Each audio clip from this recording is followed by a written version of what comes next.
views expressed by our guests are their own and do not reflect the official stance of their employer or any affiliated organizations. Welcome back to the Counsel podcast. I'm your co-host, Daniel Abramoff. Today we had another fantastic guest, the Chief Legal Officer at Huntington Ingalls Industries, Chad Boudreaux. I sat down with Chad to speak about how he climbed the ranks at Huntington Ingalls, how he became the Chief Legal Officer, and how he continues to help the company grow by bridging the gap between legal, the board, and the business. I hope you enjoy. Welcome back to the Counsel podcast. We have another amazing guest today, the Executive Vice President and Chief Legal Officer at Huntington Ingalls Industries, Chad Boudreaux. Chad, thank you so much for joining us. Happy to be here. So we had talked about many different topics on what it means to be a general counsel or a chief legal officer and how to succeed in all areas, from building your team, from managing outside counsel, all the way to dealing with the board. So we're going to get into that today. Great. So starting off as a legal advisor, making it all the way to chief legal officer, how have you seen that role change over your career? Yeah, so industry-wide, the general counsel or chief legal officer role has gone through a transformation in the last decade or so. It used to be that people would get frustrated with working in law firms, not all the time, but most of the time people would get frustrated in other areas and they'd go in-house. They'd take maybe a pay cut, and it would be a more comfortable lifestyle. That's not necessarily the case now. So chief legal officers have taken on a lot more responsibility. They are valued more now than ever with inside corporations and external parties, including regulators, enforcement agencies, investment groups. They all look to the chief legal officer to carry out a certain role as well. So it has changed significantly over the last several years. For sure. And what would you say sort of inspired you to be able to sort of embrace that change, going from the traditional sort of gatekeeper mold? Yeah, for me, it was really a mission focus. So, I went from working, I was hired the night before the September 11 attacks at the Department of Justice, and at a very early age. And I was drawn by the mission focus of, country and all that goes with that. And so for me, working at the company that I work for now, we build warships, we build aircraft carriers, nuclear submarines. And so I was drawn by the mission. I really didn't have a point of view at the time about the chief legal officer role. I wasn't hired as the chief legal officer. It's something that I, moved up into. But as I got there, I started seeing how an in-house counsel should work. I had a great mentor who was a traditional general counsel and a very principled general counsel about how to, and he was very good about teaching me how to set things up, how to administer things, how to run, a top law department. That's my perspective on it. And there were probably moments where, being maybe a little more junior, you weren't sure about some things, and he probably came through and said, listen, you're going to think a little more outside the box and think a little more bigger picture for what's going to happen. So the interesting thing is when I was at a law firm after I left government, and I had an opportunity to interview for a general counsel role at a very early age for a pretty good company. And I knew nothing about it. And so I walked across the street. I was in D.C. I walked across the street to the Barnes & Noble to see if there was a general counsel handbook. There is not a general counsel handbook. I'm going to write one eventually, but there's not one that you can just pull off the shelf. There are some good books, and we'll probably talk about that a little later, but I didn't know anything about it. And the person that I had that was a mentor to me always talked in terms of on page 2 of the general counsel handbook, which doesn't exist. You have to make sure that you manage outside counsel. He would speak in those terms. And so I've adopted that language as well. And so we're going to get to managing outside counsel as well, but looking internally, managing your own team, how do you structure yours to ensure its responsiveness and effectiveness? Stepping back, there are 3 general areas of responsibility for a chief legal officer of a Fortune 500 publicly traded company. You are an advisor to the board of directors. You are the consigliere, if you will, to the C-suite, the senior team. And then you have to manage your law department. For me, that's 50 great men and women who are excellent at what they do.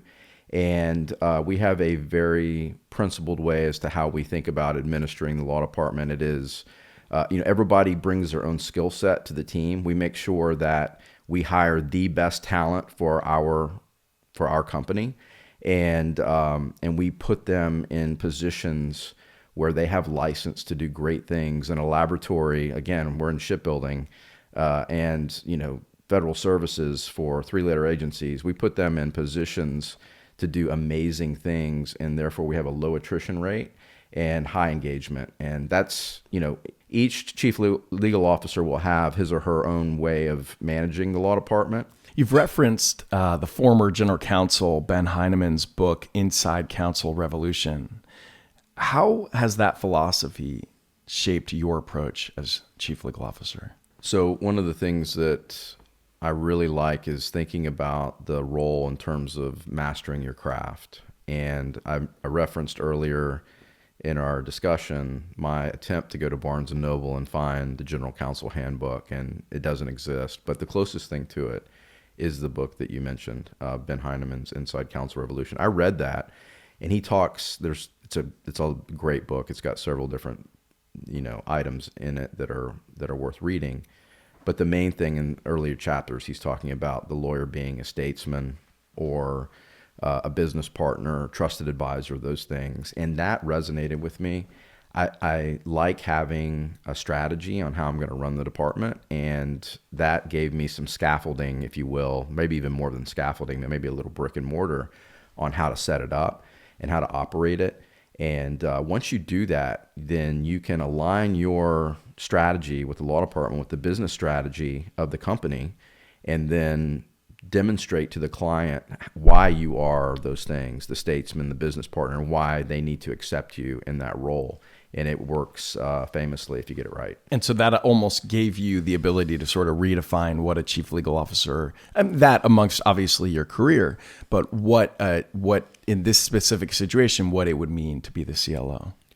Right. What Heinemann does in the book is he gives a roadmap on how to he doesn't talk about it in these terms, how to recruit and retain the best legal talent that you can get in-house. Because when you have that structure in place, the lawyers that work with you are licensed to do all sorts of things. And when you work for an interesting business, and mine currently is an interesting business, then they are commissioned to be a part of that. And so whenever a aircraft carrier gets commissioned, like they've invested in that. Whenever a nuclear submarine goes out for sea trials, they're invested in that. And it's not just because they did T's and C's or, had a regulatory opinion. It's because they were down there working with that. And Heinemann gives lawyers almost the license to be real lawyers. And that's why I love the book. Wow. So when dealing with your staff, how do you ensure that your counsel aligns with the business goals? So the number one priority of the law department is to support and bring value to the business. If you do not know your business, you are going to fail. So you have to be not only embedded in the business, we've talked about that, but you have to be aware and knowledgeable about the business in order to be successful. So we start with the strategy. So we take the company strategy, which every sophisticated company has a strategy. I mean, that's the two things the board of directors do is they approve the strategy and they hire and fire CEOs. I mean, other than their oversight role, that's their two primary functions. So you're going to have a strategy. You need to make sure that everybody in the law department understands what that is. And then you need to create your law department strategy, a separate strategy that is aligned with those goals. You do that to demonstrate value to the client. So at some point, every CLO is going to be asked about budget and why do you need more lawyers? Why do we have to pay this much in outside counsel? The best way to demonstrate value is to show that your goals are aligned with the business goals, and you do that by making sure that the strategies are aligned. You had mentioned how important it is, obviously, with what the board is doing.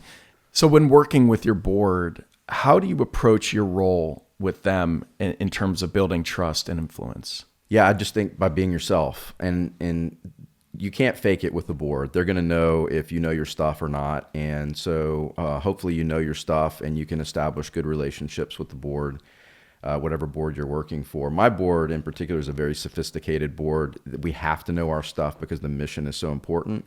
So I hope and I think that the law department has credibility. We are looked on by the C-suite and the board to do some hard things. And we have done those, and I think we've done them well. So you need to be yourself and not try to, cater to the board. They're gonna warm to you if you know your stuff, and if you're a servant leader for your organization, then it should work out. So when it comes to driving company growth, how do you position yourself as a business partner who fuels expansion rather than slows it down? So my mantra is we as a law department are going to speed things up for the business. I would actually tell you, I haven't asked the business this question. Maybe I should. I think that we are told no more by the business than we say. I don't think we've ever said no as a law department in 14 years of our company's existence. My company's been around for 125, 130 years, but we just spun off to be a publicly traded new company 14 years ago. Again, it goes back to our CEO did not want us to be the arthritis. And so we're plugged into the business and we are an accelerant. We speed things up. We make things easier. And that's what a really good law department, a healthy law department will do. It takes time to make sure that you get to that point, but it's worth it. And when it comes to having the business working close with your attorneys, it sounds like that has been built in over time to almost be somewhat of a natural way of doing business. Does that allow the business to really look at the legal department in a different lens? It does. And the problem I have now is I have the business poaching my lawyers for non-legal positions because the talent is so good. I'll take myself out of it. The talent I have in my law department is great. And they try to steal them from me. And sometimes that's how you know you're doing it right. Yeah, that should be a good thing. Sometimes I'm okay with it. Most of the time I'm not, but I definitely encourage it. But the business relationship, when it's really humming, you almost don't know who's the lawyer and who's the business partner. And in some instances, we have that issue. And so you have a really fascinating background, right? You were in government, you're at law firms and corporations as well. So when it comes to your DOJ background, how does that experience help you push harder with enforcement agencies?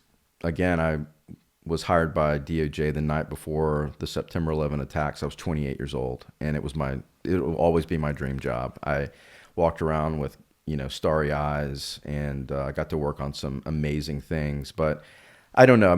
There's different generations within the enforcement community. There are different agencies, but there's almost a little bit of a family, aspect to it. Like if you've been a part of that team, then you're given the benefit of the doubt in some instances, not a lot. Once you go to corporations, enforcement agencies, think that you only care about profits and not compliance, which is really not true. But I get it. I was in that role at one point as well. But you're almost a part of a family, and so you kind of know like how hard you can push. You can have some honest conversations. You can call balls and strikes that you probably wouldn't be able to do if you weren't a part of that community. During our talk, we landed on the discussion of remote work compared to in-person presence, and you said that remote work is tough for attorneys in industries like yours. Why is being on site so critical? So first of all, I agree with the general principle. There are exceptions. There are times when family circumstances, et cetera, dictate kind of whether or not somebody can come to work. So putting that aside, which is important, but we're going to put that aside, the general principle should be you should be at work. I get the understanding. There's they were calling it the New Deal, I think, within the general counsel community, that people were going to be allowed to work from home. Look, maybe if you work for a different kind of company, maybe Accenture, I'll just throw that out there. I'm not sure exactly how that model works, but there are some people that are probably well suited for that. The lawyers on my team are not well suited for that. They need to be hands-on. They need to be a business partner. People, quite frankly, people generally are allergic to lawyers. Why else do you need a lawyer in your private life unless something's gone wrong? You've gotten in an accident, you've gotten in trouble, or you've got a divorce. Otherwise, why do you need a lawyer? And so when they kind of adopt that when they come to the business. And so it's very important that you demonstrate the value of what a lawyer can bring. And the value lies in you being a trusted advisor and a business partner. And you cannot do that from home. Not particularly in a manufacturing industry. You have to be on site and you have to be there. They're not going to stop building an aircraft carrier, for instance, to call the lawyer who's working from home. It just doesn't work like that. And to be clear, I don't want to paint with a broad brush here. There are going to be some lawyers who do exceedingly well working from home, depending on their industry, their business. I think generally speaking, though, there has been a lie that's told, and that's going to be good for everybody to work from home. And I know for me personally, that would not work. All the mentor opportunities that I have, I don't think I ever had a formal mentor, but you just have people that you work around. That all comes from being with people. And some people, maybe it's the litigator in me, I need to be, my strong suit is being in person. If I have a strong suit, it's because I'm there and it's my ability to interact with a team. And you just can't do that from home. So I worry that the psychological effect on many lawyers is going to not be known for some time because they've been told this lie that working from home is a panacea. And there's just so many downsides to it. Again, there are exceptions. I've got some on my team. And they're great lawyers and they're a valued member of my team. But for the most part, we need to be there. If you're into political thrillers with razor-sharp wit and non-stop suspense, check out Scavenger Hunt by Chad Boudreaux.